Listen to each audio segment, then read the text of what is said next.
Madam Clerk, I understand the jury delivered a verdict? It has, Your Honor. Then please bring the jurors in. As the jury filed in, the air behind me, filled with the anxiety of the onlookers, was so dense it pressed against my back. Behind the prosecutor, a paralegal comforted the widow, now scraping at her reddened eyes with a tissue. Beside the widow stood her adolescent son and daughter. Behind me was my husband, Jake, and my daughter, Quinn. They had a vested interest in the outcome. This was my first murder trial, and, as befell lawyers' families, it had been the hub of our lives for months. To be more accurate, it had been the hub of my life. If I was physically present in the condo, I was mentally living in the case. I wouldn't hear Jake or Quinn talking to me. I had forgotten my night to cook or bring home takeout. I had fallen asleep on the couch, still wearing my suit, my laptop charge dribbling away, surrounded by files.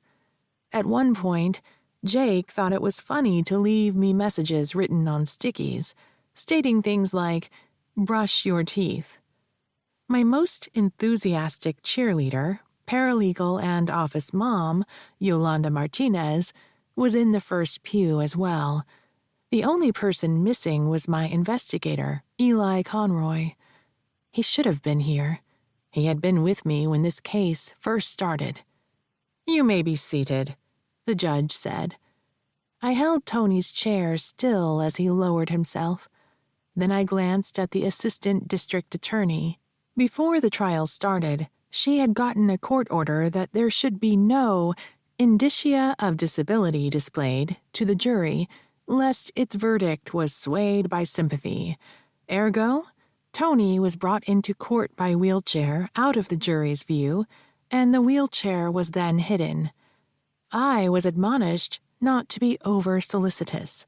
There was an entire hearing about whether Tony should remain seated when the judge and jury entered and exited, thus hiding his frailty, during which I argued the jury may dislike him if he was seen to disrespect the court.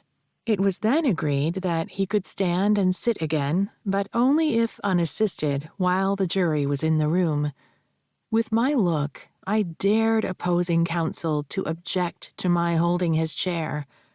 She gave me a slow blink instead, then faced the judge.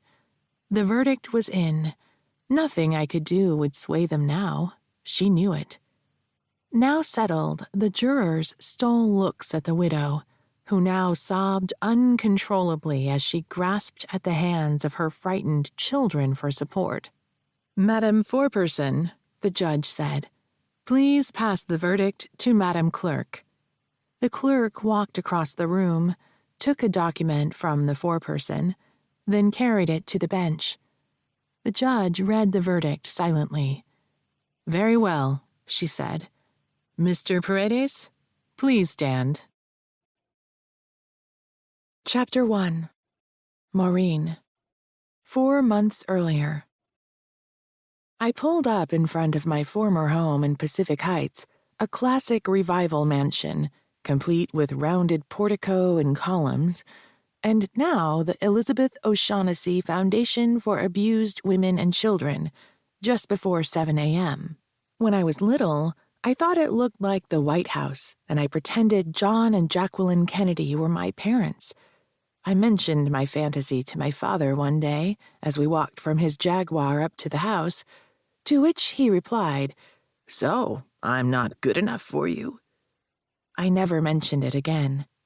As I cruised for parking, the top was down on my new yellow BMW M5, a gift from my husband Jake, which I'd named Sunny 2 in honor of my first sports car. The crisp, moist San Francisco air filled me with joy for just being alive. A loving husband, a brilliant daughter, and a successful career. I had a lot to be grateful for. Thoughts of my father's disappointment evaporated. My daughter, Quinn, was in the passenger seat. We had tied scarves around our messy red curls, a la Grace Kelly, to keep the wind from whipping our hair around. As I turned